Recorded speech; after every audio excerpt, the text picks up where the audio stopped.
নমস্কার বন্ধুরা, আমি শাওন। নতুন আর একটা ভিডিও নিয়ে আমি চলে এসেছি। আশা করি আপনারা সবাই ভালো আছেন, আমিও খুব ভালো আছি। তবে আজকে একটা বিশেষ ভিডিও আপনাদের সঙ্গে আমি শেয়ার করব। সেটা হলো আজকে আমার লাইফের একটা গোল কমপ্লিট হলো। সেটা কীরকম? আজ আমার ছেলে প্রথমবার ড্রাইভিং স্কুলে ভর্তি হয়েছে, প্রথমবার ড্রাইভ করছে সে ট্রেনারের কাছে। আর আমি পিছনের সিটে বসে এই ছবি তুলছি। গোল কমপ্লিট হলো এই জন্য বলছি যে আজ থেকে 15 বছর আগে আমি যখন প্রথম ড্রাইভিং স্কুলে ভর্তি হয়েছিলাম এবং প্রথম দিন যেদিনকে ড্রাইভ করা শুরু করেছিলাম সেদিনের কথা আমার মনে পড়ে যাচ্ছে। সেদিন এরকমই একটা দিন ছিল, আমি স্টিয়ারিংয়ে বসেছিলাম, পাশে যিনি শেখাচ্ছিলেন তিনি ছিলেন। আর যেহেতু প্রথম দিন সেহেতু আমার হাজব্যান্ড আমার সঙ্গে গেছিল এবং আমার ছোট্ট 2 বছরের ছেলে। আর ও যখন শিখতে গেছে তখন আমি আজ ওর পিছন সিটে বসে আছি। পার্থক্য একটাই যে সেদিনও ছবি তোলেনি আমার, কিন্তু আজ আমি ওর ছবি তুলছি। সেদিনটার কথা মনে করলে আমার এখনও মনে আছে যে আমি যতবারই মিরর দিয়ে পিছনের সিটে দেখছি ততবারই দেখছি আমার ছেলে গোল গোল চোখ করে আমার দিকে তাকিয়ে আছে। কারণ তার কাছে এটা একটা অদ্ভুত নতুন ব্যাপার। কোনো দিন তো সে মাকে এরকম দেখেনি যে মা গাড়ি চালাচ্ছে। যখনই দেখেছে তখনই দেখেছে বাবা গাড়ি চালাচ্ছে। এটা একটা নতুন রকম জিনিস পেয়ে সে একদম গোল গোল চোখ করে অবাক হয়ে দেখছে। তখন খুব ছোটো, সেরকমভাবে কিছু বলতে পারে না, কাজেই সেই দৃশ্যটা আমার এখনও মনে আছে। তবে আজ প্রথম দিন হিসাবে ও যথেষ্টই কনফিডেন্ট ছিল।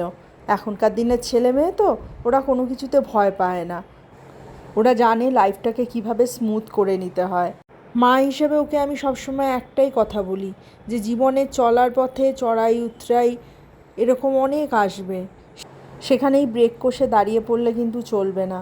এগিয়ে যেতে হবে, স্টার্ট দিতে হবে, ঠিক গিয়ারে তোমাকে গাড়ি নিতে হবে, ক্লাচ দাবাতে হবে, স্পিড নিতে হবে, এমনকি সাইড মিরর থেকে পিছনে দেখতে হবে যে তোমাকে কেউ ওভারটেক করে যাচ্ছে কি না, বা তোমাকে কেউ অসুবিধায় ফেলছে কি না। গাড়ি চালাতে গেলে এইগুলো তো জেনে যেতেই হবে।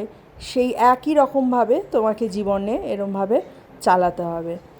তো সে গাড়ি ঠাড়ি ট্রেনিং দিয়ে নিয়ে সে খুব টায়ার্ড ছিলেন, বললেন যে আজকে দারুণ একটা অ্যাচিভমেন্টের দিন, দারুণ একটা সেলিব্রেশনের দিন, কাজেই আমাকে ভালো কিছু করে খাওয়াও।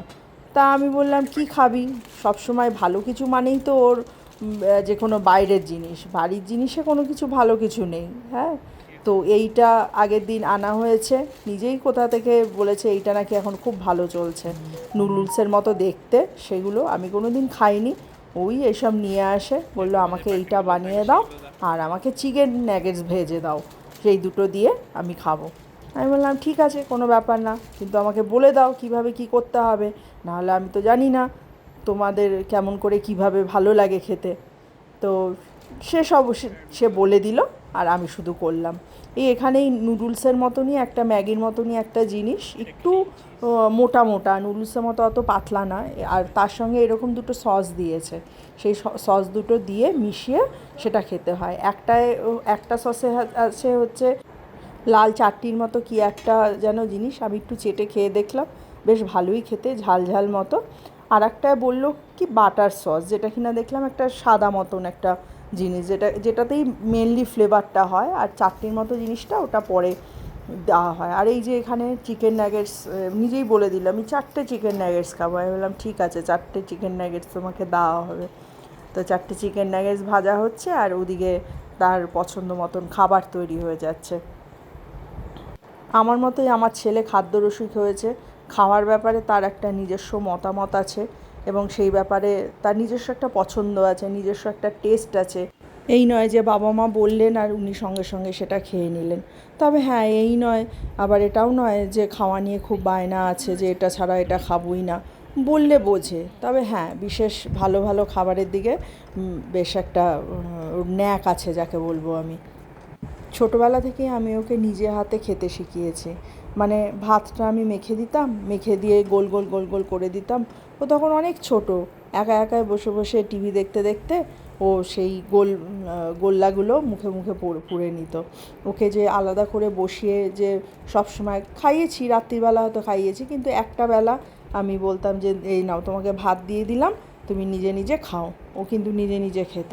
আর ম্যাগিটা তো ছোটোবেলা থেকে ভীষণ ভালোবাসতো, মানে ম্যাগির মশলা ছাড়া, ম্যাগি শুধু সেদ্ধ ও ছোটোবেলা থেকে খেত। মশলাটা দিতাম না, মশলাটা ছোটো বাচ্চাদের খাওয়া উচিত নয়, কিন্তু ওকে ওই ম্যাগি সেদ্ধটা দিলে ও সেটাও খেতে ভালোবাসতো। ও ছোটোবেলা থেকে ম্যাগি এত ভালোবাসে, এখনও তাই। ম্যাগি দিলে ওর আর কোনো কিছু চাই না। আর ভালোবাসে চিকেন। চিকেন হলে আর কিছু চাই না, চিকেন হলে আর কোনো ডাল, কোনো সবজি, কোনো কিছু সে চাইবে না, তার শুধু চিকেন চাই। ছোটোবেলায় স্কুল থেকে ফিরেই যদি সেদিনকে চিকেন হতো, তাহলেই ঘরে ঢুকে বলতো, জামা জুতোও ছাড়তো না, তার আগেই বলতো মাংস মাংস গন্ধ পাচ্ছি। হ্যাঁ, ও আবার চিকেনটাকে মাংস বলে, আর যেটা মটন যেটা, সেটাকে ও বলে মটন। হ্যাঁ, যে চিকেনটা হচ্ছে মাংস আর মটনটা হচ্ছে মটন। আর ছোটোবেলা থেকে আর একটা জিনিস ভালোবাসে, সেটা হচ্ছে চিজ। যে কোনো জিনিসে চিজ দিয়ে দাও, ও একদম সোনামুখ করে খেয়ে নেবে। এক থালা ভাত, তার সঙ্গে যদি একটুখানি চিজ স্লাইস দাও, খেয়ে নেবে। 4টে রুটি, সঙ্গে আলুর তরকারি, বলবে মাম্মা আমাকে একটা চিজ স্লাইস দাও। যে কোনো জিনিসে সবশেষে চিজটা দিলে ও ভীষণ ভালো খায়। মানে চিজ হওয়া মানেই সেই খাবারটা বাহ, খুব ভালো টেস্টি হয়েছে। চিজ দিলে দুনিয়ায় আর কিছু চাই না। মানুষের বড় হওয়ার সঙ্গে সঙ্গে মানুষের খাওয়ার ইচ্ছেটা, খাওয়ার পছন্দগুলো চেঞ্জ হয়, কিন্তু ওর একমাত্র ছোটোবেলা থেকে এই 3টে জিনিস, চিকেন, ম্যাগি এবং চিজ, এই 3টে জিনিস ও এখনও ধারাবাহিকভাবে ওর ভালো লেগে আসছে।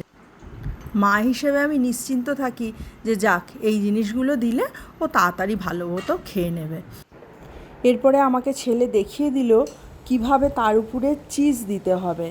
হ্যাঁ, যেভাবে বড় বড় রেস্টুরেন্টে সুন্দর করে গার্নিশ করে দেয়, সেই রকম ওপর দিয়ে এই চিজটা এরকম করে সুন্দর করে দিয়ে দিতে হবে। তবে গিয়ে জিনিসটা দেখতেও ভালো লাগবে এবং খেতেও ভালো লাগবে।